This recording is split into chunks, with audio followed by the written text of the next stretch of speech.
កាលពីព្រេងនាយនៅភូមិមួយក្បែរប្រាសាទអង្គរវត្តដ៏ល្បីល្បាញមានក្មេងប្រុសម្នាក់ឈ្មោះចន្ទារស់នៅចន្ទាជាក្មេងដែលស្រឡាញ់ធម្មជាតិនិងសត្វខ្លាំងណាស់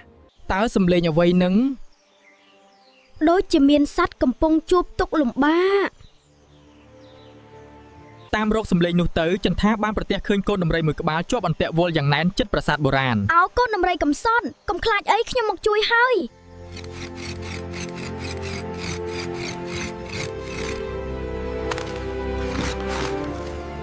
ញ៉ាំទៅនេះជាផ្លែឈើឆ្ងាញ់កុំបារម្ភអីយើងលេងអីហើយមិនអីទេចន្ទាដឹងថាកូនដំរីនេះវង្វេងហ្វូងគេបានសន្យាថានឹងជួយរកគ្រួសាររបស់វាឲ្យឃើញឯងវង្វេងផ្លូវមែនទេកុំចន្ទាមិនក៏នាំសត្វសាហាវមកទីនេះវាអាចបំផ្លាញផ្ទះសម្បែងយើងទេបូរីមិនសាហាវទេវាគ្រាន់តែវង្វេងផ្លូវហើយត្រូវការជំនួយពីយើងដើម្បីតាមរកហ្វូងដំរីចន្ទានិងបូរីត្រូវធ្វើដំណើរឆ្លងកាត់ព្រៃជ្រៅដែលពោពេញដោយអាថ៌កំបាំង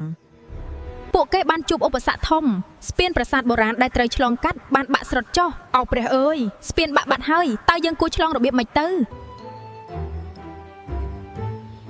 បើចូលចិត្តសូមចុច follow like និង share ម្នាក់មួយផងបងអរគុណបូរីដែលនៅក្បែរខ្ញុំយើងនឹងទៅដល់ផ្ទះឯងឆាប់នេះអន្ពាក់ដែកបូរីប្រយ័ត្នព្រានព្រៃកំពុងតាមរកឯងហើយស្ងាត់បូរីកុំឲ្យគេឮសំឡេងយើងឲ្យសោះឯងទៅផ្ទះទៅក្មេងប្រុសដំរីនេះជារបស់យើងទេបូរីមិនមែនជារបស់អ្នកណាទាំងអស់គេមានគ្រួសារគេ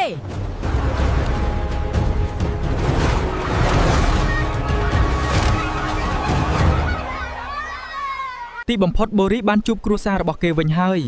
សេចក្តីសុខបានត្រឡប់មកវិញលាហើយមិត្តសម្លាញ់ឯងមានសុវត្ថិភាពហើយឥឡូវនេះហ្វូងដំរីបានដឹងគុណចន្ទាជាខ្លាំងពួកគេនឹងចងចាំសេចក្តីក្លាហានរបស់ក្មេងប្រុសម្នាក់នេះជានិច្ចចន្ទាបានត្រឡប់មកផ្ទះវិញដោយមោទនភាពគេបានបង្រៀនអ្នកភូមិឲ្យចេះស្រឡាញ់និងការពារសត្វព្រៃយើងមិនត្រូវខ្លាចដំរីទេមិត្តភាពពិតមិនប្រកាន់ពូជសាសន៍ឬរូបរាងឡើយវានឹងរស់នៅក្នុងបេះដូងយើងជារៀងរហូត